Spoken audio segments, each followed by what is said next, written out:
to pull the shoe, first thing I'm going to do is rasp the clinches. You don't need to do a lot, just enough so that that head is rasped off,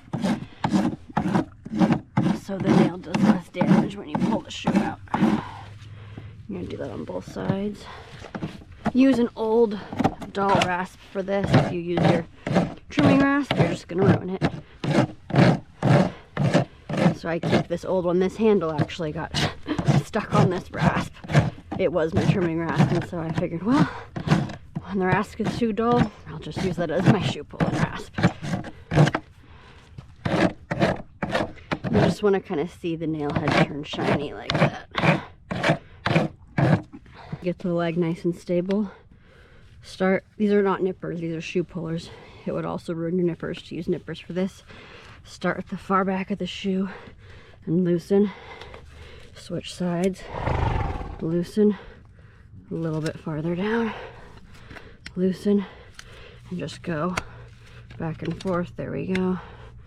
A little bit farther down. Sometimes they're easier to pull out than others.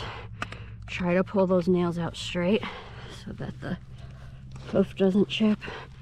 This one's kind of more stuck. There we go. All right, shoe off. Now for the actual trimming of this hoof. I want to bring this hoof wall in, and his owner already has boots lined up for him, so he's not going to be going completely barefoot because I don't want him getting tender-footed and walking around on his tippy toes. So it's definitely something to consider when you're pulling shoes, especially in the summer.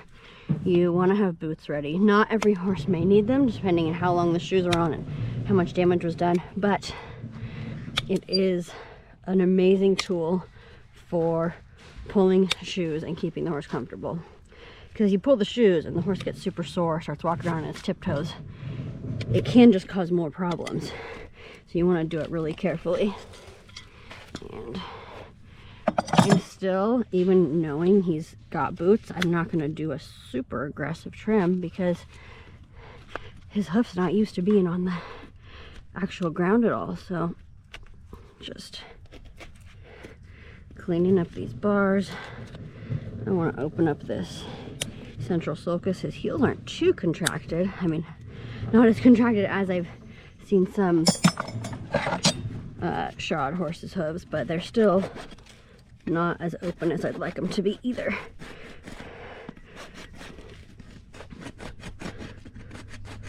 Open this up and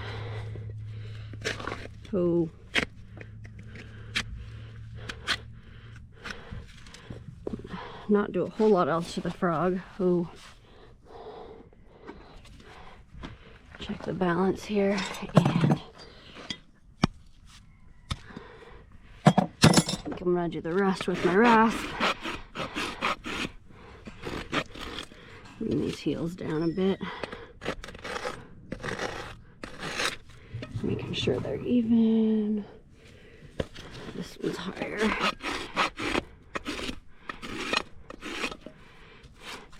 And I want to do a really nice little rock right there.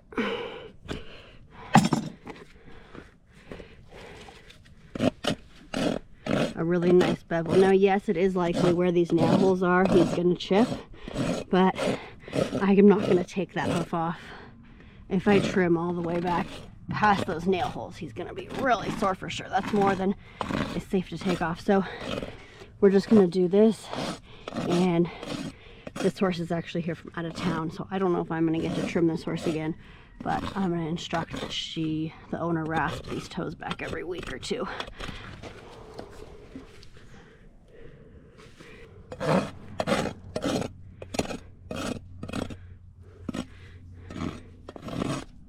Do that bevel all the way around. I'm going to go ahead and do this from the front now. Again, this is a brand new rasp, so I'm just going to use the smooth side because it's plenty sharp.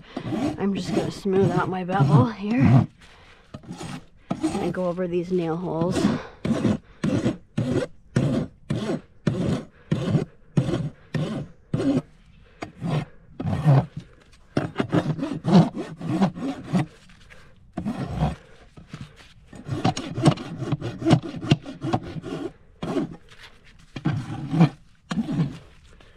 Move the whole hoof out.